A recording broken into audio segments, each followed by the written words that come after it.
Hello, welcome back to the Wrestling Newsroom. I'm your host, All Things Wrestling, and today we're going to be looking at all the wrestling news from Sunday. We start with the massive story that Dalton Castle defeated Cody Rhodes to capture the ROH World Title at Friday night's Final Battle event. Big congratulations to you, Dalton Castle.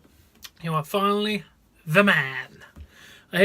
Cody Rhodes was also sporting bleached blonde hair for the match. It doesn't look too bad, but different, obviously, because he's gone from black hair to very, very blonde hair. So we'll have to see where that story goes.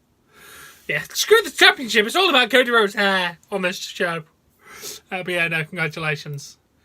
Then we go to reporter Brad Shepard noted on Twitter that Vince McMahon is looking to bring back the XFL Football League. I can't even say that with a straight face.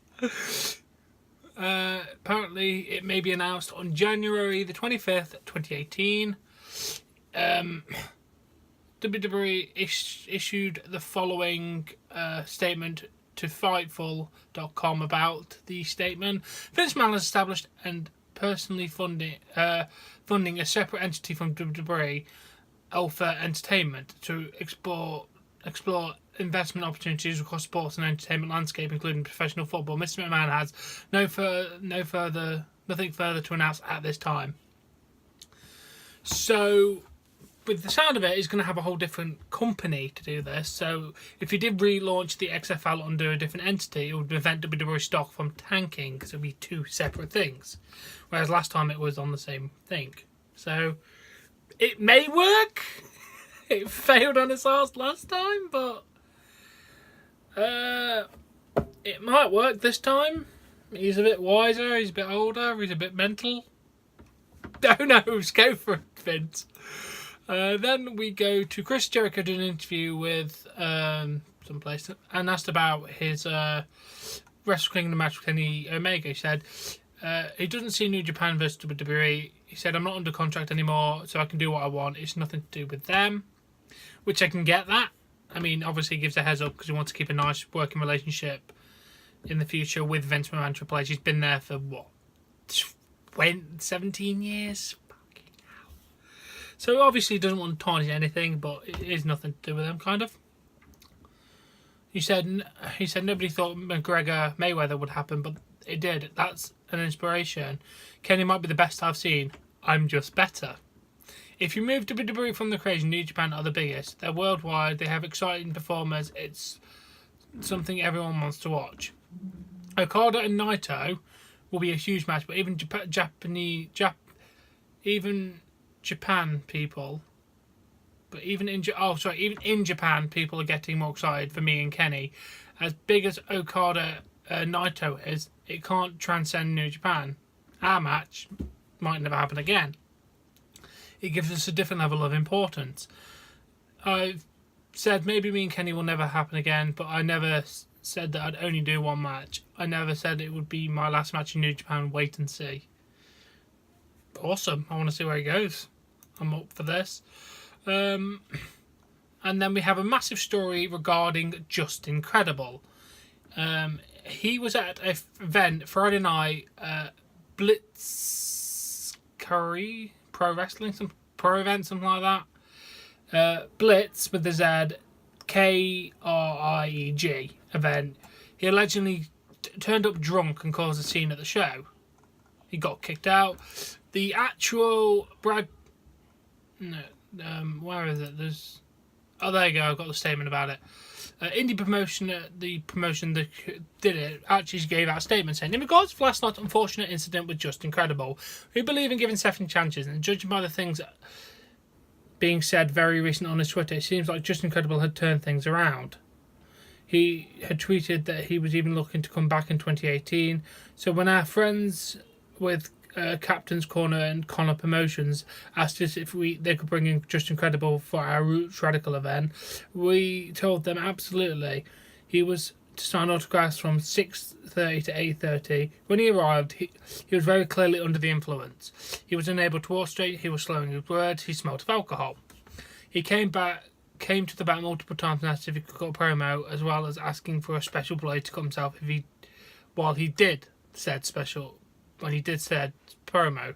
Meanwhile, the venue was voicing their displeasure with his wife smoking in the bathroom after being asked not to. We immediately spoke to said sponsors, and the sponsors agreed that they would have to be on their way once the show got underway. However, those who have dealt with intoxicated people know it can be quite difficult. The show got underway and the closures massage NV and the Breakfast Club had a great match. Oh, that's the teams. Post-match, there was a promo schedule with our commissioner and said 3 teams. The closures, Massage MV and Bradford Club, there were the 3 teams. Sorry about that. This is when Incredible took it upon himself to get in the ring. You'll likely see the video of what happened next. We've seen and heard the tales of what happened when you allow intoxicated wrestlers in the ring. We knew that we couldn't let that happen, and we knew that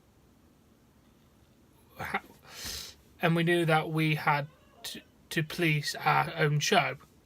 We thought we would have been gone by then. This was a huge supply and we didn't have a plan. Very tough situation for everyone. Could things have been handled better in retrospect? Absolutely. Was the hashtag stuff on the microphone necessary? No. We can assure you, though our announcers were just trying to get things back on track, we tried to make sure our shows are a fun and safe environment for all our fans, staff and performers. This is very unfair to our fans who came to see him, as well as the parents that brought their children. We cannot apologise enough. We very sincerely wish Just Incredible well and hope he is able to find the help that he needs. It was heartbreaking to see somebody you once idolised in that state. In an attempt to turn a negative into positive, we are looking into local non-profit organisations that deal with substance abuse, and when we return to Enfield CT on February 24th, we will be attempting to raise money for which organisation pans out. If you or somebody knows anyone with substance abuse, we beg you, reach out to your local organisations. We've all seen firsthand how scary, frustrating and heartbreaking this can be. Thank you for all your continued support. Be well. Blitzkrieg Craig something pro. Damn, just incredible. I do hope you seek the help you need, my friend. I actually haven't watched the video that he does. I'm actually going to see if I can find that video. I don't want to lose that story. Well, yeah, there's actually a video here.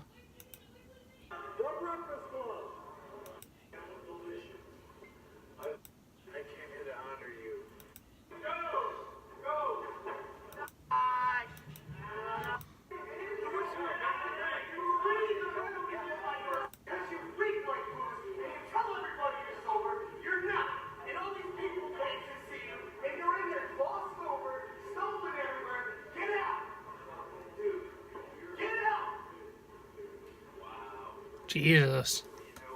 Shit got real in this one. You have disrespected yourself. I came here to honor you. I came here to honor you. You can tell he's pissed. Oh, and then Brad Shepard, the one who reported about Vince McMahon relaunching the XFL, wrote the following names are currently planned to be inducted into the WWE Hall of Fame. Obviously, these may be false, but this is what he's put. Goldberg, the headliner, Bam Bam Bigelow, Ivory, Dudley Boyz, Kid Rock. That would be an amazing Hall of Fame, I'm not going to lie. All of them deserve to be in the Hall of Fame. So yeah, that would be cool. And then we go to... where is it? Oh, we already had that one. Did I skip a story? I may have skipped a story. No, do I think I did? Oh, oh, okay.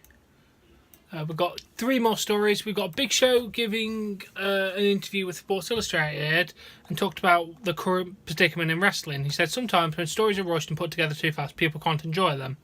That's the only criticism I have with our industry right now. It's really tough to build stories like we used to. The writing on the wall for my fight with Braun Strowman.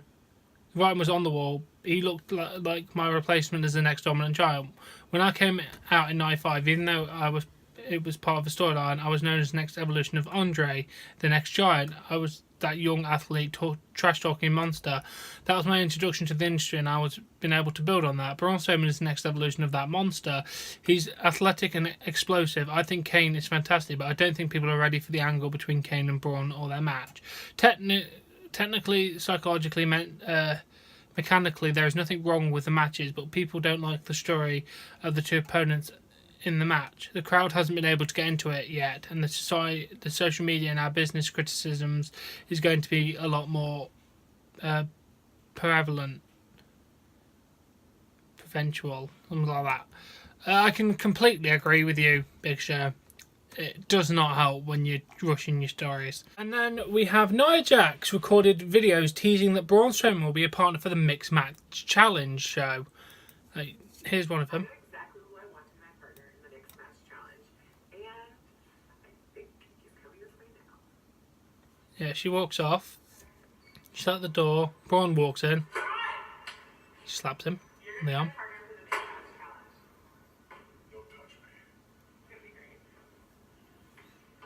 Braun did not look impressed. And then she also did, what's this one? So I found my partner for the Mixed Match Challenge. And she's sitting next to him as well now. That's quite entertaining. Thank you, Nia. That'd actually be pretty fun. In TMZ recently asked MMA superstar Conor McGregor about a future in WWE.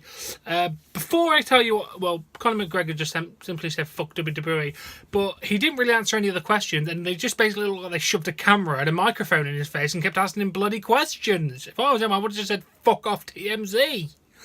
It honestly looked like he just wanted to get out of there, because he's just like, fuck off. Seriously, because he was just trying to get in his limo. So, to be honest, I don't really take that as a proper statement. But I just thought I'd tell you. And then in an update on Vince McMahon possibly working on a new football project outside WWE, the following trademarks have recently been registered: United Football League by VKM Ventures LLC, URFL by Alpha Entertainment, UFL by VKM Ventures, For the Love of Football, VKM Ventures. So he's looking at trialing new names as well. So pretty cool. I like the idea that Vince is still going to try after all these years. And Just Incredible, as the last little bit of a story, has now put out a statement regarding the Friday night event. He said, I really apologise for the incident at them. I was out of line, no excuses. I have been getting help. I just had a horrible night. Sorry to all the good guys and girls. Hey, at least they got free press. Again, I'm sorry. So yeah, I can. At least he's come out and apologised. It should be all gravy now. Maybe some ketchup. I don't know what kind of sauces, condiments, whatever. I don't know where I'm going with this. But yeah, at least he's apologised, and we should hopefully move forward and he can get the professional help that he needs. Best of luck, Just Incredible. Now, as always, this has been the Wrestling Newsroom. I do hope you've enjoyed this. Please give it a like if you have. Please support me on Patreon. A link in the description below. Subscribe, see more content, and I'll catch you later.